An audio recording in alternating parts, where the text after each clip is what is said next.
At this time, I invite President Peter Kilpatrick, the 16th President of the Catholic University of America, to escort Stephen Rasche, our commencement speaker, forward to the center of the sanctuary. I also invite Dean Payne to the podium to read the citation for Mr. Rasche.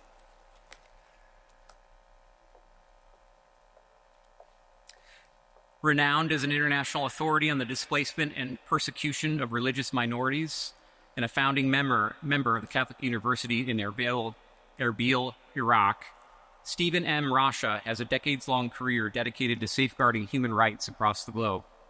Rasche has long been a tenacious defender of religious freedom, spending the first 20 years of his practice in international project development. Drawing upon his experience in the Middle East, he transitioned from commercial practice to lay work with the Catholic Church in 2014, focusing on aiding conflict-ridden areas in related recovery efforts. During the ISIS war in Iraq, Rasche assumed a pivotal role with the local Iraqi Church, spearheading humanitarian aid initiatives for over 200,000 violently displaced religious minorities in northern Iraq. His expertise has been sought in numerous high-profile fora, including testimony before the United States Congress, the House of Lords of the United Kingdom, the European Parliament, the United Nations, and various Vatican conferences, shedding light on the Iraq wars and the plight of displaced religious communities. In his work within the church in Iraq, and more recently in Nigeria, Rasche has overseen the successful implementation of over $50 million in aid and service programs. Notably, in 2019, he served as an official representative to the Vatican Dicastery of Refugees and Migrants in drafting the papal guidelines for internally displaced persons. Apart from his direct humanitarian endeavors abroad, Rasche is an author with numerous published articles on conflicts in the Middle East and Africa. His insights have garnered global attention, with interviews in leading media outlets worldwide. Additionally, his photographs, documentary film works, and critically acclaimed book, The Disappearing People, The Tragic Fate of Christians in the Middle East, have helped to educate the world on the realities faced by persecuted communities. Currently, Rasche serves as a faculty fellow at the Franciscan University of Steubenville, directing the Institute for Catholic Humanitarian Service, a senior fellow for international policy at the Religious Freedom Institute in Washington, D.C., a contributing scholar at the Kuka Center in Abuja, Nigeria, and a lay advisor with the National Catholic Secretariat in Nigeria, working in multiple dioceses throughout the country. In Iraq, he continues to serve as counsel to the Archdiocese of Erbil and as senior advisor to the Catholic University in Erbil. Rasche holds a BA in International Relations from Boston University and a JD from the University of San Diego. We are thrilled to present the Presidential Medal of Catholic University of America to Stephen Rasche.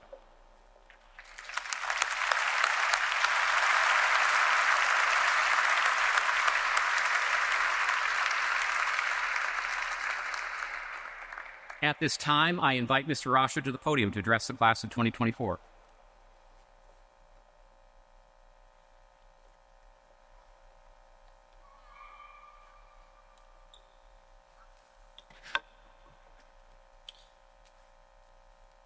President Kilpatrick, Provost Dominguez, Dean Payne, faculty, university and law school administrators, families, friends, and the class of 2024 graduates.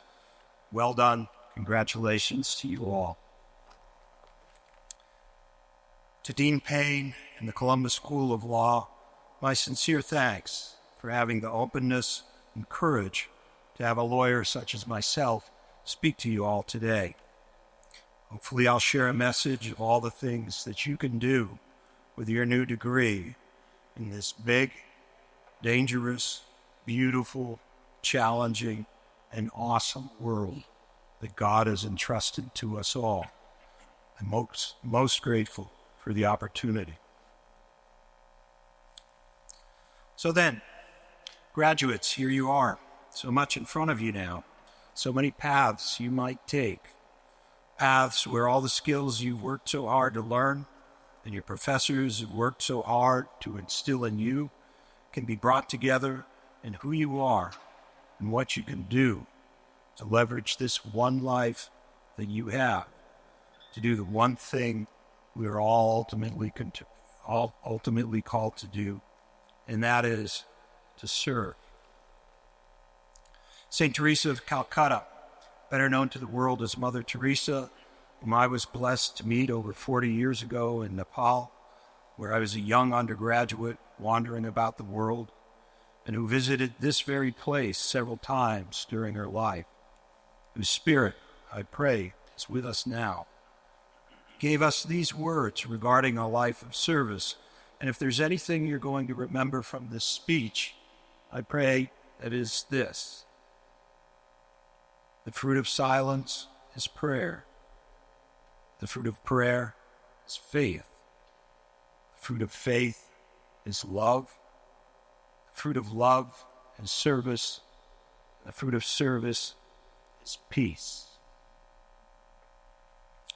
Very nice, you might be saying, but I'm intending to join a law firm and not the Missionaries of Charity, which is true. But what you can take from this, no matter what your faith background, and what I suggest you'll sooner or later be compelled to decide is, as a lawyer, what will be the arc of your journey, and to what purpose will all your effort be? And my suggestion to you is that you choose, always and first, to serve, and to serve in what is good. Of all the many choices ahead, this will always be your choice to make. No one can take that from you but yourself. Catechism of the Catholic Church teaches us that we are all moral beings and that God has given us a free will to seek and love what is true, what is good, and what is beautiful. Now, having said that, we can't deny that as lawyers, it's always a very complicated world. We will live and work often in the most complicated parts of it. Often it's not initially clear what is ultimately good and what is not. Bishop Robert Barron, who received his undergraduate master's degree here at Catholic University, spoke about this subject, recognizing good and recognizing evil, many years ago when he was still a priest and just beginning to make the video presentations for which he would later become such a presence in the Catholic world.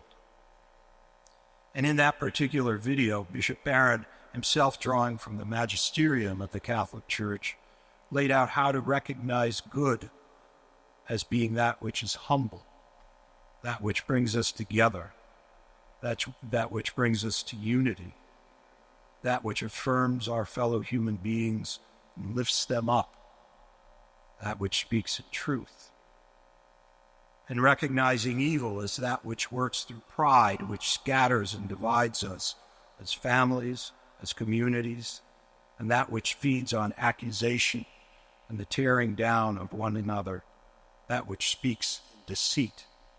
These are, I think, very good guidelines, especially in our profession. My own work over this past decade has been deeply involved in the field of displaced persons, and I can tell you that in all my experience in this life, I know of nothing more clearly evil than this forcible displacement, this scattering of innocence by those who work to divide while accusing the other in order to justify themselves.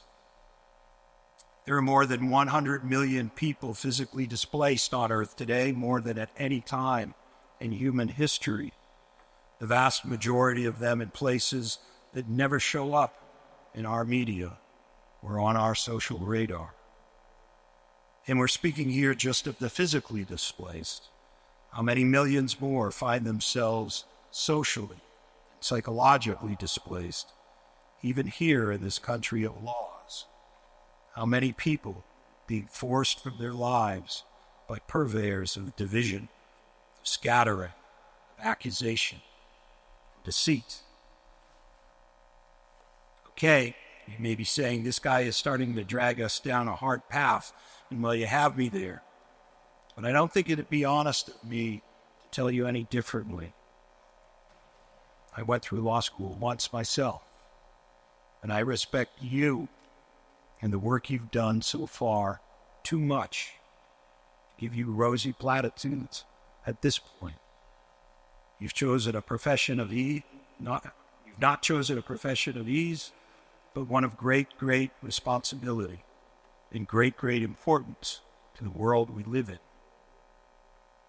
In this, I could encourage you all to think of the types of lawyers that our longer history so far truly remembers, such as Abraham Lincoln, Mahatma Gandhi, the Catholic patron saint of lawyers, St. Thomas More.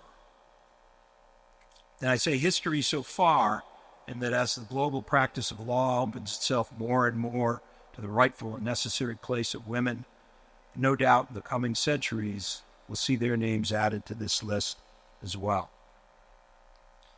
As for those I've just mentioned, your path may not follow all the extreme hardship of theirs, but I'd suggest that in your times of difficult decision, your conscience might look to lawyers such as these first. I'd also suggest that it's no coincidence that these were all lawyers of deep faith in an almighty God.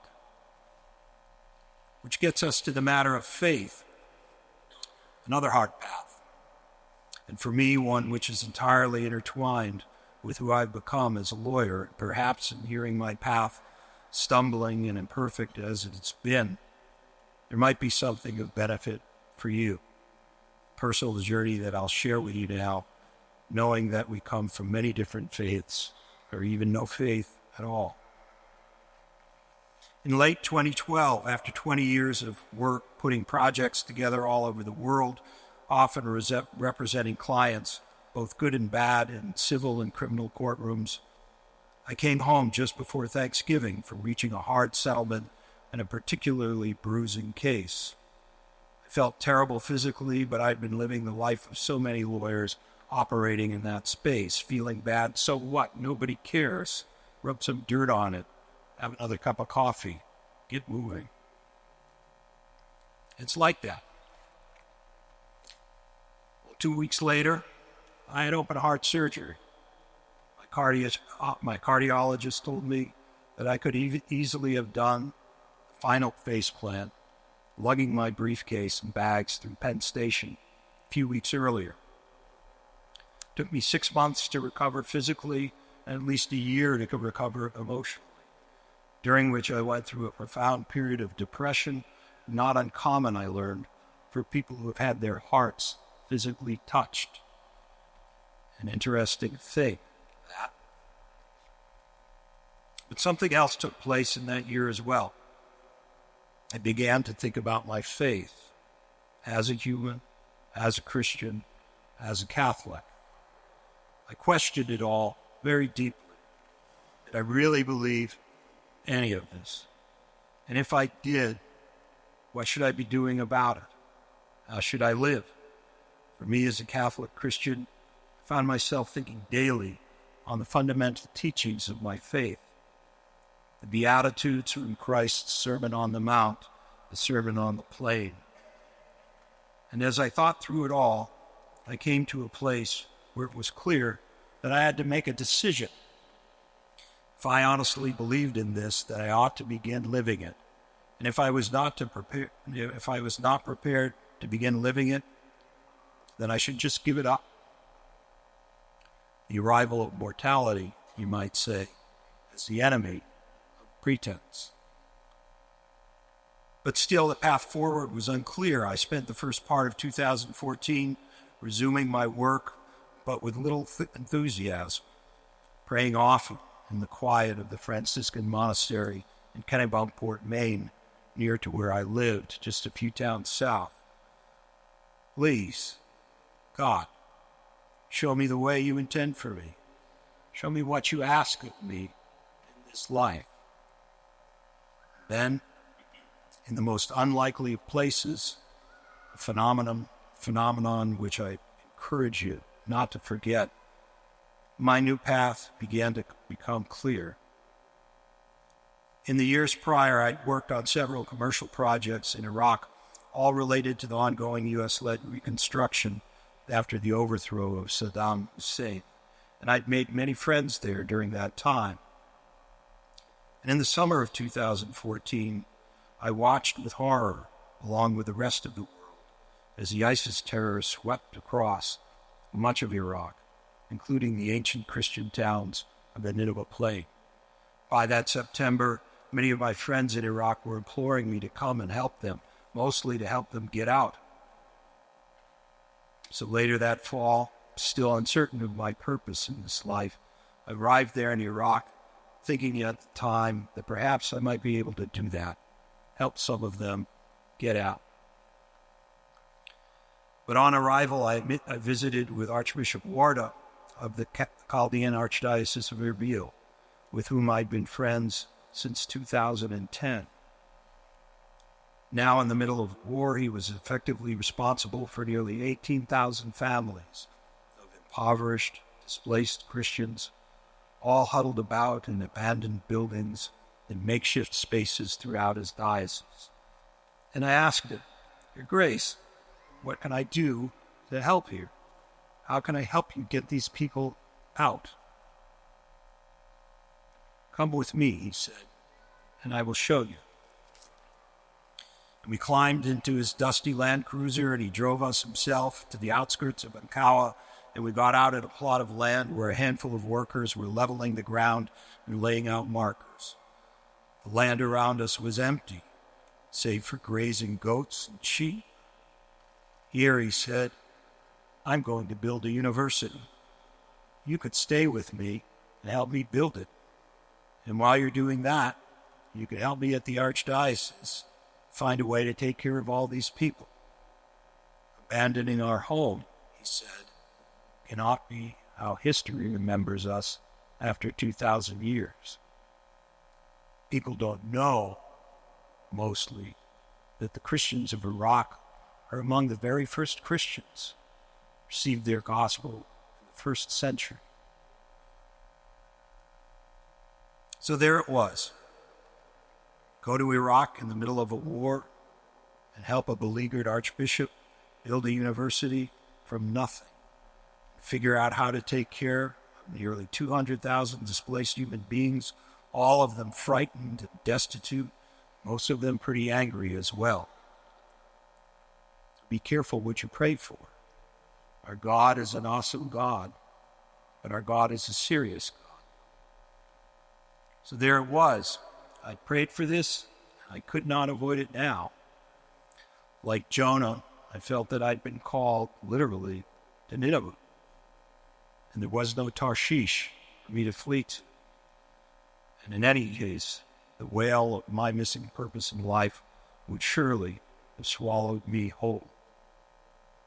So I began winding up my commercial practice and put whatever skills I had in the service of the Archdiocese of Erbil, not having any clear idea where it would lead, placing my work and my intention wholly in the hands of God.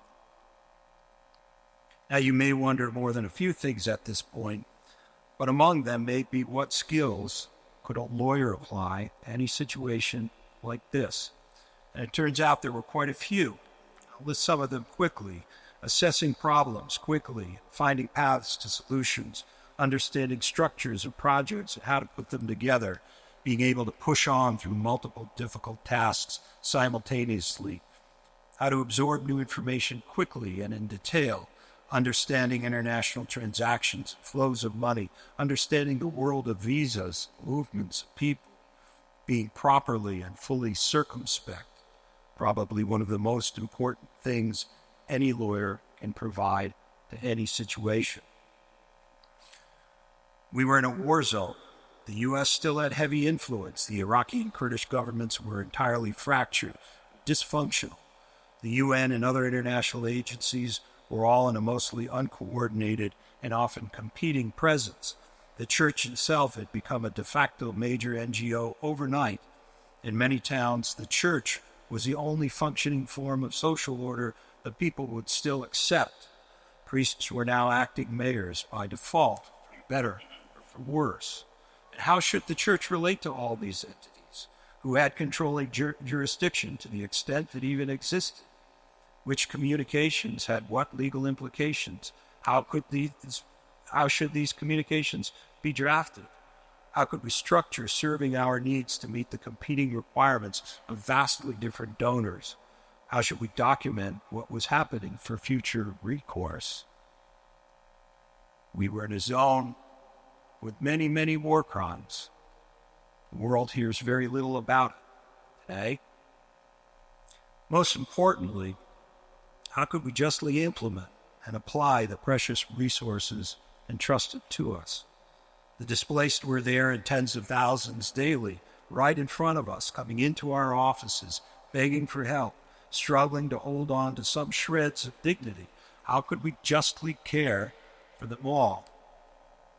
I put all of my skill sets to these tasks every day.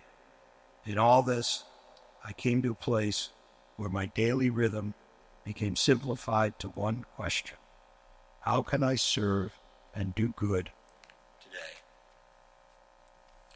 So for the next 4 years of the war and its almost equally devastating aftermath, I served within the church, under its direction, sustained within its sacraments and prayer, trusting every day to the God by now I knew had brought me there. And in this, I could see my work moving the needle every day.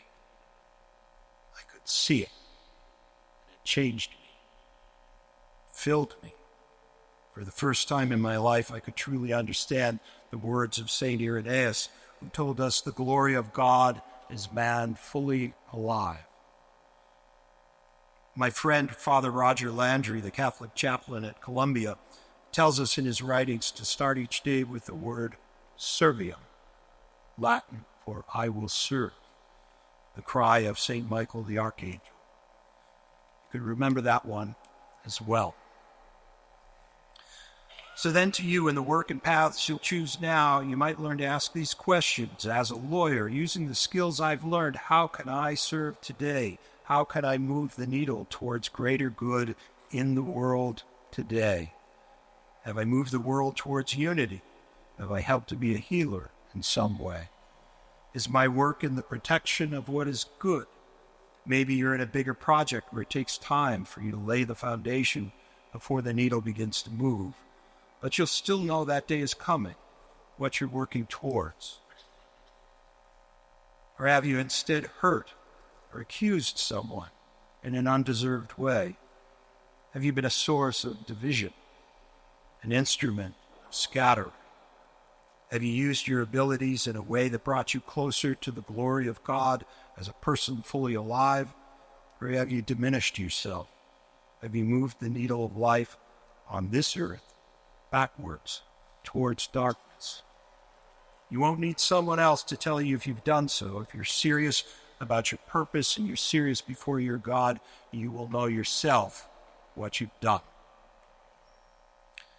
Well then, you're probably saying, why is this guy standing up there, dumping all this cold water on our heads today? And you're right. It will be hard. And people will dump buckets and buckets of cold water on your head. But I can also tell you that during my years on the ground in Iraq, those years when I approached each day focused only on how I could serve in a way that was good, I felt that I was the most blessed man, the most blessed lawyer that could ever have been. And as a lawyer, those years are worth more to me in every way than all of the years that came before. So how hard will it be, and how cold those buckets of water? Well, I remember quite clearly the cold winter day in 2015 where over coffee in the cafeteria right below us here in this complex, I listened to a friend to our efforts, a well-connected Catholic businessman, give me his report on what the response to our work had been amongst his peers. Basically, Steve, he said, I'm being told I would not put any money into any work over there, and I don't know anybody who would. Those people are crazy. Why are they asking for this kind of help? These requests are scaring us.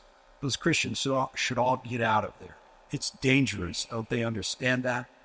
And it's not responsible for any of you to try and help them stay. Well, I went out to my car, that parking lot right over there, and I sat down. I thought about all of our people back in northern Iraq. It was winter there as well, and in the night, the temperature was often below freezing. Overhead, helicopters would be coming and going without stop from the active front less than 60 miles away. For most of the people, there was no heat that winter, only occasional power, no water for days at a time. In the camps, there had been fighting among the women who had not been able to clean themselves for months, while the husbands and fathers, removed of all their dignity as providers and protectors, sat in angry despair, angry with everyone, trying to figure out who was to blame for all of this. Around the world, there were no cries for the opening of special visas for these people, no demonstrations anywhere on their behalf. And I sat there in my car and I prayed out loud, okay, God, I'm here. I'm trying to do this thing. What now? Drove back up to the convent of the Little Workers of the Sacred Heart, just a mile away from here, and sat down with Sister Dee Byrne and told her what had happened. Sister Dee was an old friend to Archbishop Warda, and she had made space available to me in the non-cloistered part of their convent to use during my visits to D.C. And by then she had become both friend and mentor, and she and the sisters there were daily teaching me much about mission, about disappointment, about perseverance. And when I finished my story, she looked at me and smiled and said, forget them and move on. And I did. Today, the Catholic University in Erbil, born as a miracle out of nothing, in the middle of a real war, in the middle of a real genocide, raised up into existence by the relentless faith and perseverance of a courageous archbishop. That university now has 700 full-time students of all faiths, this year coming to be nearly 900. And it sits firmly as one of the primary anchor institutions for Christians and the most important Christian enclave still remaining in Iraq. Along with it, we built a fully modern hospital that is now financially self-sustaining, more than 24 schools serving students of all faiths. We eventually moved all of the displaced people out of the camps and into actual homes. And as the war wound down and the recovery of Nineveh moved forward, we found and implemented funding for the initial rehabilitation of full towns. There are, of course, many fingerprints on all this work, but I can honestly say it here, in this place, that down deep in those critical years, quite in the middle of it all, are the fingerprints of a lawyer, using all of his skills, however imperfectly, praying daily to God for guidance so that he could use those skills in service for the good. Your own opportunity to do a serious good is waiting for you out there. The decision is yours to make as to whether or not you'll be serious about finding it. You'll all be lawyers now, and Lord knows the world needs good lawyers to serve in it. Good lawyers who've chosen to do good because they've humbled themselves in a faith that demands of them that they do good, not for themselves, but in service to others. Down that path, there's peace for you inside your soul, and I pray that you'll find it. Congratulations, Columbus School of Law, graduating class of 2024. You'll all be in my prayers every day from now on. God bless you all. Enjoy this day. Thank you.